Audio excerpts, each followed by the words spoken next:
Flax seeds, ಅಗಸೆ ಬೀಜಗಳು. ಇದರಲ್ಲಿ ಹಲವಾರು ಹೆಲ್ತ್ ಬೆನಿಫಿಟ್ಸ್ ಇದೆ.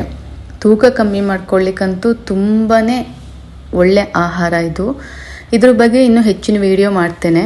ಈಗ ಸದ್ಯಕ್ಕೆ ಹೇರ್ ಮಾಸ್ಕ್ ಮಾಡ್ಕೊಳ್ಳೋದ್ರ ಬಗ್ಗೆ ಒಂದು ವಿಡಿಯೋ ಮಾಡಿದ್ದೇನೆ. ಮೊದಲಿಗೆ ಸ್ವಲ್ಪ ಅಗಸೆ ಬೀಜಗಳನ್ನ ನೀರಲ್ಲಿ ಹಾಕಿ ಕುದಿಸಿ, ಆನಂತರ ಅದನ್ನು ನಾವು ಸೋಸ್ಕೊಂಡು ತಣ್ಣ ಆದಮೇಲೆ ನಾವು ಅದನ್ನು ಕೂದಲಿಗೆ ಹಾಕಬೇಕು. ಆ ಒಂದು ಅಪ್ಲಿಕೇಶನ್ ಆಗಿ ಅದು ಸ್ವಲ್ಪ ಟೈಮ್, 3/4 ಗಂಟೆ 1 ಅವರ್ ಬಿಟ್ಟರೆ ಸಾಕಾಗುತ್ತೆ. ಆಮೇಲೆ ವಾಶ್ ಮಾಡಿದರೆ ನಾವು ಸಲೂನ್ಗೆ ಹೋಗದೇ ನಮ್ಮ ಹೇರ್ ಸ್ಪಾನ ಮನೆಯಲ್ಲೇ ಮಾಡ್ಕೋಬಹುದು. ಇದು ಹೇರ್ ಸ್ಟ್ರೈಟ್ನಿಂಗ್ ಅಂದರೆ ಪರ್ಮನೆಂಟ್ ಸ್ಟ್ರೈಟ್ನಿಂಗ್ ಮಾಡ್ಕೊಂಡಿರೋರಿಗೆ ಒಂದು ರೀತಿ ರಿಸಲ್ಟ್ ಕೊಟ್ಟರೆ, ಮಾಡದೇ ಇರೋರಿಗೆ ಇನ್ನೊಂದು ರೀತಿ ರಿಸಲ್ಟ್ ಕೊಡುತ್ತೆ. ಆ್ಯಕ್ಚುಲಿ ನನ್ನ ಹೇರ್ ನಾನು ಹೇರ್ ಸ್ಮೂತ್ನಿಂಗ್ ಮಾಡಿಸಿದ್ದೀನಿ. ನನಗೆ ಈ ರೀತಿ ರಿಸಲ್ಟ್ ಇದೆ. ಇದನ್ನು ಪ್ರತಿಯೊಬ್ಬರು ಕೂಡ ಟ್ರೈ ಮಾಡಬಹುದು, ಮಕ್ಕಳು ಕೂಡ ಅಪ್ಲೈ ಮಾಡಬಹುದು. ಈ ಒಂದು ಜೆಲ್ ಅಂದರೆ ಒಂದು ಸ್ಪಾ ಅಲ್ಲ, ಅದಕ್ಕೂ ಇನ್ನು ಹೆಚ್ಚು ಹೇರ್ ಫಾಲ್ ಕಮ್ಮಿ ಮಾಡುತ್ತೆ, ಡ್ಯಾಂಡ್ರಫ್ ಹೋಗುತ್ತೆ, ಹೇರ್ ಸ್ಟ್ರೈಟ್ ಆಗಿ ಮತ್ತು ಸ್ಮೂತ್ ಆಗಿರುತ್ತೆ. ಈ ಕನ್ಸಿಸ್ಟೆನ್ಸಿ ನೋಡ್ಕೊಂಡ್ರಲ್ಲ, ಈ ರೀತಿ ಇದ್ದರೆ ಒಳ್ಳೆಯದು. ಮತ್ತು ನಾವು ಫೇಸ್ಗೂ ಕೂಡ ಅಪ್ಲೈ ಮಾಡ್ಬೋದು. ಫ್ರಿಜ್ಜಲ್ಲಿ ಸ್ಟೋರ್ ಮಾಡಿ ಇಟ್ಕೊಂಡ್ರೆ ನಾವು ಯಾವಾಗ ಬೇಕಾದ್ರೂ ಬಳಸಬಹುದು. ಅಗಸೆ ಬೀಜಗಳು ಅಂದರೆ ಫ್ಲ್ಯಾಕ್ಸ್ ಸೀಡ್ಸ್ ನಮಗೆ ತುಂಬ ಸುಲಭವಾಗಿ ಎಲ್ಲ ಸ್ಟೋರ್ಗಳಲ್ಲೂ ಸಿಗುತ್ತೆ. ದಿನಸಿ ಅಂಗಡಿಗಳಲ್ಲಿ, ಪ್ರಾವಿಷನ್ ಸ್ಟೋರು, ಎಲ್ಲ ಮಾರ್ಟ್ಗಳಲ್ಲೂ ಸಿಗುತ್ತೆ. ಮೊದಲಿಗೆ ಹೇರ್ನ ಕೂಮ್ ಮಾಡ್ಕೊಳ್ಳಿ. ಆಯಿಲ್ ಹಾಕೋದು ಏನು ಬೇಡ. ಹಾಗೆ ಖಾಲಿ ಹೇರ್ಗೆ ನಾವು ಡೈರೆಕ್ಟಾಗಿ ಒಂದು ಫ್ಲ್ಯಾಕ್ಸ್ ಸೀಡ್ಸ್ ಜೆಲ್ನ ಅಪ್ಲೈ ಮಾಡ್ಕೋಬಹುದು. ಅಪ್ಲೈ ಮಾಡಿ ಸ್ವಲ್ಪ ಹೊತ್ತು ಬಿಟ್ಟು ಶಾಂಪೂಯಿಂದ ವಾಶ್ ಮಾಡಿದರೆ ಅದು ತುಂಬ ಚೆನ್ನಾಗಾಗುತ್ತೆ. ತುಂಬಾ ಸಾಫ್ಟ್ ಆ್ಯಂಡ್ ಸಿಲ್ಕಿ ಆಗಿರುತ್ತೆ. ಆ್ಯಕ್ಚುಲಿ ನಂದು ಬೈ ಬರ್ತ್ ನನ್ನ ಹೇರ್ ತುಂಬಾ ತಿನ್ನಿದೆ. ನನ್ನ ಹೇರ್ ಸ್ಟ್ರಕ್ಚರ್ ಇರೋದೇ ಹಾಗೆ. ನನಗಂತೂ ತುಂಬಾ ಚೆನ್ನಾಗಿ ವರ್ಕ್ ಆಗುತ್ತೆ. ವಿತೌಟ್ ಅಪ್ಲಿಕೇಶನ್ ನನ್ನ ಹೇರ್ ಇರೋದು ಈ ರೀತಿ. ಹೇಗೆ ಅಪ್ಲೈ ಮಾಡಬೇಕು ಅಂತ ಅಂದರೆ, ನಾವು ಹೇರ್ಗೆ ಈಗ ಪಾರ್ಟಿಷನ್ ಮಾಡಿ ಮೆಹಂದಿ ಹೇರ್ ಕಲರ್ ಹಾಕ್ತೀವಲ್ಲ, ಆ ರೀತಿ ಬೇಡ. ಪ್ರತಿ ಭಾಗಕ್ಕೂ ಕೂಡ ಒಂದು ಜೆಲ್ ತಾಗಬೇಕು. ಅಂದರೆ ಆನಂತರ ಅದೇನಾಗುತ್ತೆ, ಸ್ವಲ್ಪ ಲಿಕ್ವಿಡ್ ಆಗಿ ನೀರು ಥರ ಹೊರಗಡೆ ಬರುತ್ತೆ ಇದು. ನಾನು ಹಾಗಾಗಿ ಏನು ಮಾಡಿದ್ದೀನಿ, ನಾನು ಮೊದಲೇ ಕವರ್ ಮಾಡ್ಕೊಬಿಟ್ಟಿದ್ದೀನಿ. ನೀವು ಒಂದು ಟವಲ್ನ ಕವರ್ ಮಾಡಿಕೊಂಡ್ರೆ ಸಾಕಾಗುತ್ತೆ. ಈಗ ಅಪ್ಲೈ ಮಾಡ್ತೇನೆ ನೋಡಿ.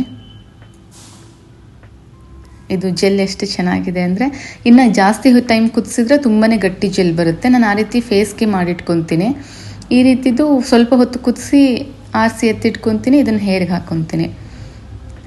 ಈ ರೀತಿ ಪ್ರತಿ ಭಾಗಕ್ಕೂ ಕೂಡ ಅದು ಹೇರ್ ಒದ್ದೆ ಆಗಬೇಕು. ಅಂದರೆ ಸ್ಕ್ಯಾಲ್ಪು ಸಂಪೂರ್ಣ ಒದ್ದೆ ಆಗಬೇಕು. ನಾವು ನೀರು ಹಾಕಿದವಾಗ ಹೇಗಾಗುತ್ತೆ ಆ ರೀತಿ. ಜೆಲ್ ಸ್ವಲ್ಪ ಚೆಲ್ಲುತ್ತೆ, ಅದು ನೋಡಿಕೊಂಡು ನೀವು ಅಪ್ಲೈ ಮಾಡ್ಕೊಳ್ಳಿ. ನೋಡಿ ಆಲ್ರೆಡಿ ಅದು ಹೇಗೆ ಕಾಣಿಸ್ತಾ ಇದೆ ಹೇರ್ ಅಂತ. ಇದು ನಿಮಗೆ ಫಸ್ಟ್ಗಿಂತ ಒಂದು 3 times 4 times ಯೂಸ್ ಮಾಡಿ ಆದಮೇಲೆ ಎಕ್ಸಾಕ್ಟ್ ರಿಸಲ್ಟ್ ನಿಮಗೆ ಗೊತ್ತಾಗುತ್ತೆ. ನಾನು ಮುಂಚೆ ಹೇಳಿದಾಗೆ ಇದಕ್ಕೆ ಆಯಿಲ್ ಅಪ್ಲಿಕೇಶನ್ ಏನು ಬೇಕಾಗಿಲ್ಲ. ನೀವು ಡೈರೆಕ್ಟ್ ಅಪ್ಲೈ ಮಾಡಿ ಡೈರೆಕ್ಟ್ ಶಾಂಪು ಅಪ್ಲೈ ಮಾಡಬಹುದು. ನಾನು ಸ್ವಲ್ಪ ಮಾತ್ರ ಇಲ್ಲಿ ಅಪ್ಲೈ ಮಾಡಿರೋದು ತೋರಿಸಿದ್ದೇನೆ. ಆಮೇಲೆ ನಾನು ಸಿಂಕ್ ಹತ್ರ ನಿಂತು ಅಪ್ಲೈ ಮಾಡ್ಕೊತೀನಿ. ಯಾಕೆ ಅಂತಂದರೆ ಅದು ಚೆಲ್ಲುತ್ತೆ ಫ್ಲೋರ್ ಮೇಲೆ ಮತ್ತು ಬಟ್ಟೆ ಮೇಲೆಲ್ಲ ಅಂತ. ಮತ್ತು ನೀವು ಅಪ್ಲಿಕೇಶನ್ ಆದಮೇಲೆ ನೀವು ನಿಮ್ಮ ಕೆಲಸಗಳನ್ನ ಮಾಡ್ಕೋಬೋದು. ಆ ಟೈಮಲ್ಲಿ ಏನು ಮಾಡಬೇಕು, ಒಂದು ವೇಸ್ಟ್ ಕ್ಲಾತ್ ಅದನ್ನು ಇಟ್ಕೊಂಡು ಅದು ಪದೇ ಪದೇ ನೆಕ್ ಮೇಲೆಲ್ಲ ವಾಟರ್ ಬರ್ತಾ ಇರುತ್ತೆ, ಅದನ್ನು ಕ್ಲೀನ್ ಮಾಡ್ಕೊತಾ ಇರಿ. ನಾನು 2 ಪಾರ್ಟಿಷನ್ ಮಾಡಿಕೊಂಡು ಅದನ್ನು ಸೇಫ್ ಮಾಡಿದ್ದೀನಿ ಕ್ಲಿಪ್ಪಿಂದ.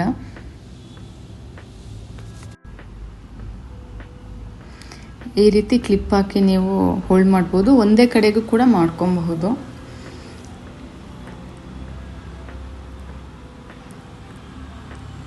ನಾನು ಮೊದಲೇ ಹೇಳಿದಾಗೆ ಒಂದು ನ್ಯಾಪ್ಕಿನ್ ಇಟ್ಕೊಂಡಿರಿ ಅಥವಾ ಟಿಶ್ಯೂಸ್ ಇಟ್ಕೊಂಡು ಅವಾಗವಾಗ ನೆಕ್ ಮೇಲೆ ಕ್ಲೀನ್ ಮಾಡ್ಕೋತಾ ಇರಿ.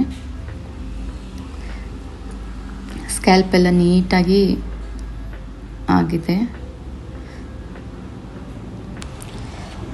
ನಾವು ಈ ಅಗಸೆ ಬೀಜ ಅಥವಾ ಫ್ಲ್ಯಾಕ್ಸ್ ಸೀಡ್ಸ್ ಬೆನಿಫಿಟ್ಸ್ ಹೇಳ್ತಾ ಹೋದರೆ ಅದು ಕೊನೆಯೇ ಇಲ್ಲ, ಅಷ್ಟೊಂದು ಬೆನಿಫಿಟ್ಸ್ ಇದೆ.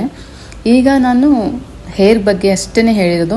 ಮುಂದಿನ ವೀಡಿಯೋಗಳಲ್ಲಿ ಇನ್ನೂ ಹೆಚ್ಚು ಮಾಹಿತಿ ಕೊಡ್ತೀನಿ. ಬಟ್ ಇಂಟೇಕ್ ಅಂದರೆ ನಾವು ಹೊಟ್ಟೆಗೆ ತಗೊಂಡಂತೂ ತುಂಬಾ ಒಳ್ಳೆಯದು. ನಾನು ಸಿಂಕ್ ಹತ್ರನೇ ವಾಶ್ ಮಾಡಿಕೊಂಡೆ ಹೇರು. ನೀಟಾಗಿ ಒಂದು ಫಸ್ಟು ವಾಟರಲ್ಲಿ ವಾಶ್ ಮಾಡ್ಕೊಳ್ಳಿ, ಆಮೇಲೆ ಶಾಂಪೂ ಮಾಡ್ಕೊಳ್ಳಿ. ನಿಮಗೆ ವಾಶ್ ಮಾಡುವಾಗಲೇ ರಿಸಲ್ಟ್ ಗೊತ್ತಾಗುತ್ತೆ. ನೀವು ಯಾವುದೇ ಶಾಂಪೂ ಯೂಸ್ ಮಾಡಿದರೂ ಓಕೆ, ತೊಂದರೆ ಇಲ್ಲ. ಆದರೆ ಸಾಧ್ಯ ಆದಷ್ಟು ಮೈಲ್ಡ್ ಇರೋವಂಥ ಶಾಂಪೂಗಳನ್ನ ಯೂಸ್ ಮಾಡಿ. ನಿಮಗೆ ಇನ್ಸ್ಟ್ರಕ್ಷನಲ್ಲೇ ಗೊತ್ತಾಗುತ್ತೆ ಯಾವ ಶಾಂಪೂ ಹೇಗಿದೆ ಅಂತ. ನಿಮಗೆ ಹಾಗೂ ಸಜೆಷನ್ ಬೇಕಂದರೆ ನೀವು ನನ್ನನ್ನು ಕಾಂಟ್ಯಾಕ್ಟ್ ಮಾಡಬಹುದು. ಹೇರ್ನ ಯಾವಾಗಲೂ ನಾವು ಸ್ವಲ್ಪ ಸಾಫ್ಟಾಗಿ ಹ್ಯಾಂಡಲ್ ಮಾಡಬೇಕು. ಮೇ ಬಿ ಇದು ಆಲ್ಮೋಸ್ಟ್ ಎಲ್ಲ ಲೇಡೀಸ್ಗೆ ಎಲ್ಲ ಗರ್ಲ್ಸ್ಗೆ ಗೊತ್ತಿರುತ್ತೆ. ಹೇರ್ನ ಡ್ರೈ ಮಾಡೋದು ಅಂತ ಬಂದವಾಗ ಸಾಮಾನ್ಯವಾಗಿ ಹಿಂದಿನ ಕಾಲದಲ್ಲಿ ನಾವು ಬಿಸಿಲಲ್ಲಿ ನಿಂತು ಒಣಗಿಸ್ತಾ ಇದ್ವಿ. ಬೆಳಗಿನ ಬಿಸಿಲು ಅಥವಾ ಸಂಜೆ ಬಿಸಿಲಲ್ಲಿ ನಿಂತು ಒಣಗಿಸ್ಬಹುದು. ಇಲ್ಲ ಅಂದರೆ ಮನೆಯಲ್ಲಿರುವಾಗ ನಾವು ಫ್ಯಾನ್ ಹಾಕ್ಕೊಂಡ್ರೆ ಓಕೆ. ಹೇರ್ ಡ್ರೈಯರಲ್ಲಿ ನಾವು ಡ್ರೈ ಮಾಡ್ತೀವಿ ಅಂದರೆ ಕೋಲ್ಡ್ ಇರುತ್ತೆ, ಅದರಲ್ಲೂ ಕೂಡ ಡ್ರೈ ಮಾಡ್ಬೋದು. ತುಂಬ ಹೀಟ್ ಬೇಡ, ಸಾಧ್ಯ ಆದಷ್ಟು ಮೀಡಿಯಮ್ ಹೀಟಲ್ಲಿ ಇಟ್ಕೊಂಡು ಡ್ರೈ ಮಾಡ್ಕೊಳ್ಳಿ. ಹೇರ್ ವಾಶ್ ಮಾಡಲಿಕ್ಕೂ ಅಷ್ಟೇ ತುಂಬ ಹಾಟ್ ವಾಟರ್ನ ಬಳಸಬಾರ್ದು. ನೋಡಿ, ಇಲ್ಲಿ ವಾಶ್ ಮಾಡುವಾಗಲೇ ಅದು ಗೊತ್ತಾಗುತ್ತೆ ಅಂತ ಹೇಳಿದೆ ಅಲ್ಲ ನಾನು ನಿಮಗೆ. ಆ ರೀತಿ ಒಂದು ವಾಶ್ ಮಾಡುವಾಗಲೇ ತುಂಬ ಸಾಫ್ಟ್ ಅದೊಂದು ಫೀಲ್ ನಮಗೆ ಗೊತ್ತಾಗುತ್ತೆ.